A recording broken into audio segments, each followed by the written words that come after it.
৭১-এর মানবতাবিরোধী অপরাধের বিচারে গঠিত বিশেষ ট্রাইব্যুনালেই এবার বিচারের মুখোমুখি ওই আদালত গঠনের কুশীলব রায়। তাদের বিরুদ্ধে অভিযোগ, সাম্প্রতিক সময়ে ঘটে যাওয়া অভ্যুত্থানে গণহত্যায় মদদ দিয়েছেন তারা। সকাল 10টার দিকে একে একে বিশেষ ট্রাইব্যুনালের হাজতখানায় আনা হয় সাবেক আইনমন্ত্রী আনিসুল হক, সাবেক মন্ত্রী শাহজাহান খান, দীপু মনি, রাশেদ খান মেনন, হাসানুল হক ইনু, উপদেষ্টা সালমান এফ রহমান, অবসরপ্রাপ্ত বিচারপতি শামসুদ্দিন চৌধুরী মানিক সহ ১৩ জনকে ১.৫ ঘণ্টার শুনানির পর সবাইকে কারাগারে পাঠায় ট্রাইব্যুনাল। তাদের বিরুদ্ধে জুলাই গণহত্যায় নির্দেশ ও প্ররোচনা দেওয়ার প্রমাণ রয়েছে বলে দাবি চিফ প্রসিকিউটরের। ১৩ জন ক্ষমতাশালী ব্যক্তিকে হাজির করা হয়েছিল, যাদের বিরুদ্ধে জুলাই এবং আগস্টের যে মানবতা বিরোধী অপরাধ, গণহত্যা এবং অন্যান্য অপরাধ যেগুলো আন্তর্জাতিক আইনের অপরাধ, সেগুলো সংগঠনের দায়ে তাদেরকে উপস্থিত করা হয়েছিল। একের পর এক গণতান্ত্রিক প্রতিষ্ঠানগুলো ধ্বংস করেছে, নির্বাচন ব্যবস্থাকে ধ্বংস করেছে, শুধুমাত্র একজন ব্যক্তি বা তার পরিবারকে ক্ষমতায় রাখার উদ্দেশ্যে। এটা একটা রাষ্ট্রের যে চেতনা, সেইটার বিরুদ্ধে তারা অবস্থান নিয়েছিলেন এবং সেটা করতে গিয়ে আজকে প্রধান আসামি ছিলেন শেখ হাসিনা।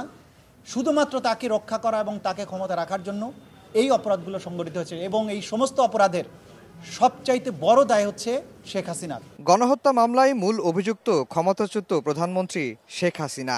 শুনানিতে তার অবস্থান সম্পর্কে জানতে চান বিচারক। রাষ্ট্রপক্ষের প্রধান কৌঁসুলি বলেন, ইন্টারপোল ও বন্দি প্রত্যার্পণ চুক্তির মাধ্যমে শেখ হাসিনাকে ভারত থেকে ফিরিয়ে আনার চেষ্টা করছে সরকার। মূল অভিযুক্তের বিরুদ্ধে ১ মাসের মধ্যে তদন্ত শেষ করার নির্দেশ দেন বিশেষ ট্রাইব্যুনাল। একই সঙ্গে ইন্টারপোলে রেড নোটিশ জারির বিষয়ে অগ্রগতি প্রতিবেদনও দাখিল করতে বলা হয়েছে। আসামি শেখ হাসিনা, তার ব্যাপারে রিপোর্ট এসেছে তিনি দেশের বাইরে পালিয়ে আছেন, ভারতে অবস্থান করছেন। সেজন্য আমাদের পক্ষ থেকে আমরা ফর্মাল রিকোয়েস্ট পাঠিয়েছি ইন্টারপোলের কাছে রেড নোটিশের মাধ্যমে, যে তাকে পেলে যেন গ্রেপ্তার করা হয়। পরবর্তী পদক্ষেপ বাংলাদেশ সরকার ইতিমধ্যে বলেছেন যে এর বাইরেও পদক্ষেপ আছে, যেহেতু তার বিরুদ্ধে মানবতা বিরোধী অপরাধ সংগঠনের অভিযোগ আছে এবং তার বিরুদ্ধে গ্রেপ্তারি পরোয়ানা জারি আছে।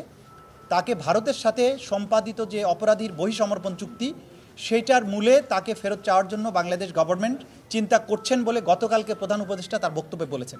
সুতরাং সেই প্রক্রিয়াতেও বাংলাদেশ যাচ্ছে, এটা আমরা আদালতের কাছে জানিয়েছি।